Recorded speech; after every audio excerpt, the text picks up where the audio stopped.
మీరెంత ఖరీదిచ్చినా సరే నేను ఇవ్వను. అవి నా బతుకు తెరువు.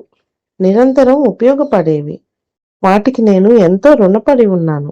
ధనానికి ఆశపడి వాటి ప్రాణం తీయడానికి ఒప్పుకోను అన్నాడు మంగయ్య. అయినా రమణయ్య ఒక పట్టాన మంగయ్యను వదల్లేదు. మంగయ్య కూడా మెట్టు దిగలేదు.